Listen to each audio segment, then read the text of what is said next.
فقلت استغفروا ربكم إنه كان غفارا يرسل السماء عليكم مدرارا ويمددكم بأموال وبنين ويجعل لكم جنات ويجعل لكم أنهارا.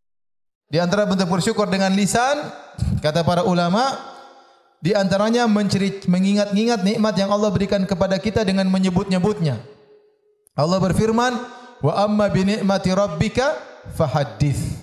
Adapun nikmat-nikmat yang Allah berikan kepadamu maka sebut-sebutlah. Tapi kata para ulama, nyebut-nyebutnya kepada orang yang memang teman dekat kita, orang yang amanah dengan kita, keluarga kita. Jangan sebut-sebut di mana-mana, khawatir ada orang yang hasad. Ya, karena sebagian orang tidak kuat kalau lihat anti gandengan sama suami itu dia enggak kuat melihatnya. Ya, dia sakit hati. Karena mungkin dia tidak seperti itu. Makanya tidak semua orang kita nampakkan sebut-sebutkan kenikmatan yang Allah berikan kepada kita. Tetapi kalau kita ceritakan pada anak-anak kita, alhamdulillah mami dulu begini, papi dulu begini, alhamdulillah. Sekarang alhamdulillah begini ya misalnya. Enggak apa-apa, ceritakan anak-anak biar tahu. Ya. Anak biar tahu, ceritakan pada kawan dulu saya begini, alhamdulillah Allah kasih saya hidayah.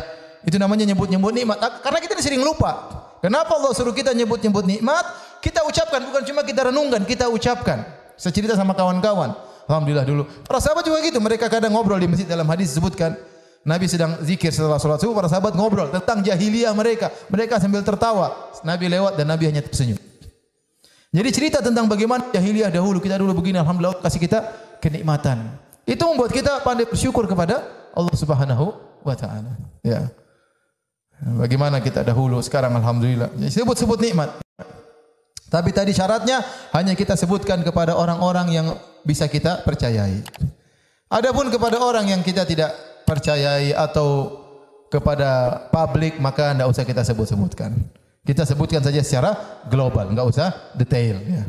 Karena tadi saya katakan banyak orang tidak kuat melihat nikmat yang kita rasakan ya. Ya, karena sebagian orang sedikit dapat nikmat kemudian selfie kemudian share. Beli mobil baru, selfie kemudian share. Dapat istri baru, selfie kemudian apa? Share. Rumah baru, selfie, share. Semuanya yang safar ke sana selfie, share.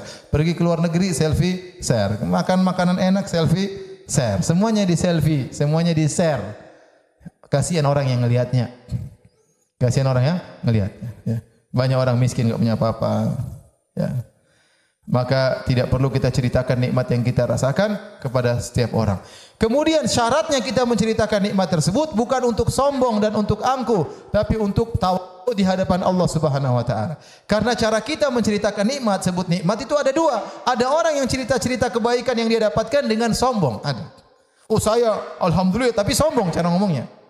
Saya punya rumah, saya punya mobil, saya punya ini, saya punya anu, ya. Saya baru alhamdulillah tas baru. Suami saya belikan saya tas baru, suami saya belikan saya sepatu baru. Tapi cara ngomongnya kelihatan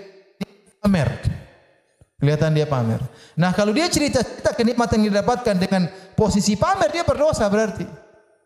Tapi maksudnya dia ceritakan nikmat tersebut, yang dimaksud wa amma bi ni'mati rabbika fahaddits. Adapun nikmat-nikmat Rabbmu maka sebut-sebutkan, artinya kau sebutkan dengan tawadhu. Alhamdulillah, ya alhamdulillah, kemarin alhamdulillah saya dibelikan ini, alhamdulillah. Syukur banget sama Allah Subhanahu wa taala. Misalnya, tawadhu di hadapan Allah bahwasanya semua yang kau dapatkan nikmat dari Allah Subhanahu wa taala. Ya.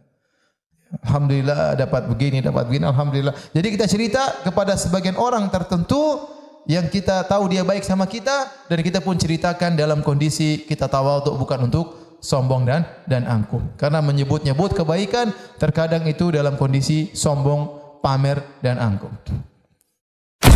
فقلت استغفروا ربكم إنه كان